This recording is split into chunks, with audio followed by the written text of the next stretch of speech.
বাংলাদেশে ভারত বিরোধী আন্দোলন আমরাই করছি, কিন্তু ইনশাআল্লাহ অতি দ্রুত আমাদের ভারপ্রাপ্ত চেয়ারম্যান জনাব তারেক রহমান বাংলাদেশে আসবেন। যারা নির্বাচনে গেলে তাদের অস্তিত্ব থাকবে না মনে করছে, তারাই কিন্তু নির্বাচনকে পেছানোর ষড়যন্ত্র করছে। একজন উপদেষ্টা বলেছিল এনসিপির সাথে তাদের কোনো সম্পর্ক নাই, তাহলে গোপন মিটিং করলো কেন? তারা কে কিভাবে ইলেকশন করবে, কার কি পজিশন থাকবে, সেটা জনগণের ভোটাধিকার প্রয়োগের পরেই বোঝা যাবে।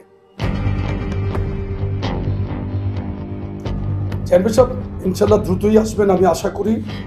বাংলাদেশের আইন শৃঙ্খলা পরিস্থিতি আপনার এই মুহূর্তে, যেটা আপনি দেখেছেন রংপুর একটা মব হয়েছিল, সেই মবের বিরুদ্ধে কিন্তু আপনার সেনাবাহিনী কঠিন অবস্থান নিয়েছিল। এই মব কালচার কিন্তু এখনো বিদ্যমান, এখনো আইন শৃঙ্খলা পরিস্থিতি আপনার সর্বোচ্চ জায়গায় থেকে আপনার, আমি মনে করি না যে এখনো পর্যন্ত আইন শৃঙ্খলা পরিস্থিতি বাংলাদেশের উন্নত পর্যায়ে বা পারফেক্ট জায়গায় আছে।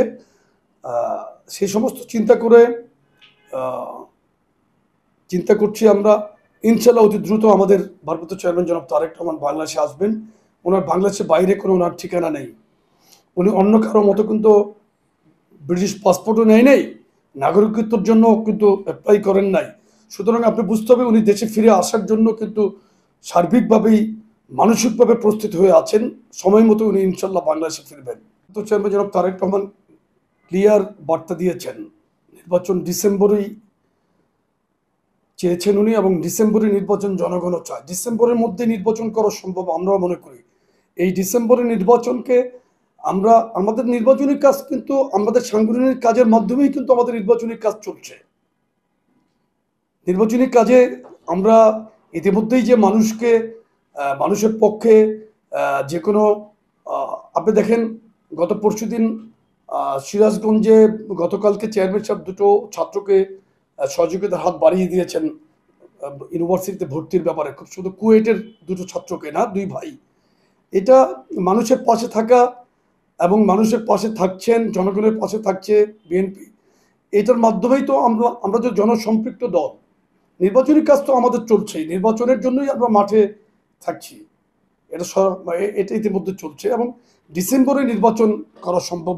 এবং আপনার বদিউল আলম মজুমদার কিন্তু বলেছে যে নির্বাচন ডিসেম্বরের আগেই করা সম্ভব, এবং সর্বমহল থেকে কিন্তু এটা উঠে আসছে। দু একটা অখ্যাত দল বাদে যারা নির্বাচনে গেলে তাদের অস্তিত্ব থাকবে না মনে করছে, তারাই কিন্তু নির্বাচনকে পেছানোর ষড়যন্ত্র করছে। আমরা এগুলো নিয়ে আমরা চিন্তিত নই। নির্বাচন ইনশাল্লাহ হবে। নির্বাচন জনগণের চাওয়া, জনগণের চাওয়াকে প্রাধান্য দিয়েই আমি আশা করি ডক্টর ইউনূস সরকার নির্বাচন দিবে অতি দ্রুত। আমরা কোনো বেহুশ হওয়ার মতো কোনো কাজ আমরা করছি না। তারা অল্প পানির মাছ গভীর পানিতে পড়লে যেরকম করে তারা ওইটাই করছে। আমি কিন্তু মিস্টার পাটোয়ারিকে বলেছি যে কথাবার্তা সংযত হয়ে বলেন। বিএনপি একটি বৃহৎ রাজনৈতিক দল, হ্যাঁ, তারা নির্বাচনেই মাঠের বাইরে থেকে ক্ষমতা থাকতে চাচ্ছে। বেহুশ কারা হয়ে গিয়েছে? আমরা তো জনগণের ম্যান্ডেট চাচ্ছি, ভোটের অধিকার চাচ্ছি। এখানে বেহুশ হওয়ার তো কোনো কথা আমরা বলছি না। আমরা কি জনগণকে, আপনি জনগণ, আমি জনগণ, আমরা আমাদের ভোটের অধিকার চাই, এই কথার মাধ্যমে কি আমরা কোনো অন্যায় কিছু বলছি নাকি? বেহুশ তো তারা হচ্ছে। তাদের উপদেষ্টা বলছে এনসিপির সাথে, উপদেষ্টা নাহিদ বলেছিল এনসিপির সাথে তাদের কোনো একজন উপদেষ্টা বলেছিল এনসিপির সাথে তাদের কোনো সম্পর্ক নাই। তাহলে গোপন মিটিং করলো কেন? 31শে মে একটা ক্যাফে রেস্টুরেন্টে তারা তো গোপন মিটিং করলো। ওই মিটিংয়ে তো তারা তাসলিম যারা ছিল, ওখানে আসিফ মাহমুদ ভুইয়া সচিব ছিল।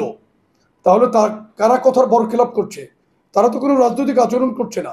পরিশীলিত রাজনৈতিক আচরণ তো আমরা করছি। আমাদের নেতা জনাব তারেক রহমান প্রত্যেকটা বক্তব্য মানুষকে সম্মান করেই কথা বলছেন, প্রত্যেকটি দলকে সম্মান করে কথা বলছেন।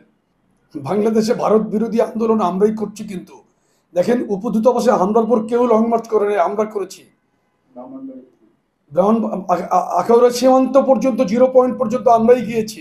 কেউ কিন্তু যারা বড় বড় কথা বলছে এটা কিন্তু তারা কেউ করার সাহসও দেখায় নাই। এবং তিস্তার আন্দোলন কিন্তু বিএনপি নেতৃত্ব দিয়েছে। 10 লক্ষাধিক লোকের সমাবেশ করেছে, যেখানে প্রধান অতিথির ভাষণ দিয়েছেন জনাব তারেক রহমান। আমরা ভারতের দালালি করছি না, ওরা করছে, ওদেরকে জিজ্ঞেস করেন।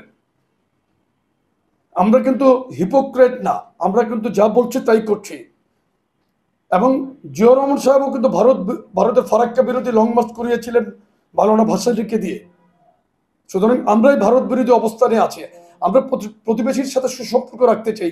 প্রতিবেশী কি বললো আমরা সেটাতে গুরুত্ব দিচ্ছি না। আমরা নির্বাচন চেয়েছি, তারা কি বলছো তাদের কথার সাথে আমাদের কোনো কথার মিল আছে কি না নাই সেটা তো আমরা হিসাব করে কথা বলছি না, আমরা আমাদের জায়গা থেকে বলছি। সেটা তো জনগণ নির্ধারণ করবে।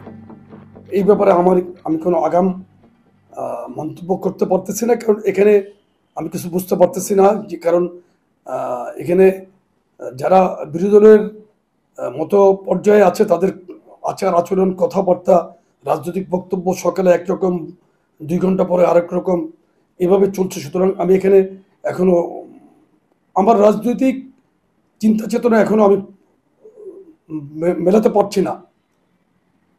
তাদের যে রাজনৈতিক আচরণগত বিভিন্ন পার্থক্যের কারণে আমি এখন এটা মেলাতে পারছি না কারা কিভাবে আসবে।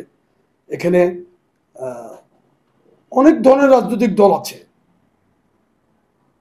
তারা কে কিভাবে ইলেকশন করবে, কার কি পজিশন থাকবে, সেটা জনগণের ভোটাধিকার প্রয়োগের পরেই বোঝা যাবে।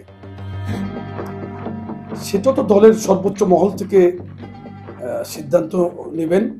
আমাদের প্রিয় নেতা জনাব তারেক রহমান সাহেব দলের দায়িত্বে আছেন, ভারপ্রাপ্ত চেয়ারম্যান হিসেবে উনি যে সিদ্ধান্ত নেবে সেটা দলের সকল স্তরের মানুষ সেটা মেনে নেবে।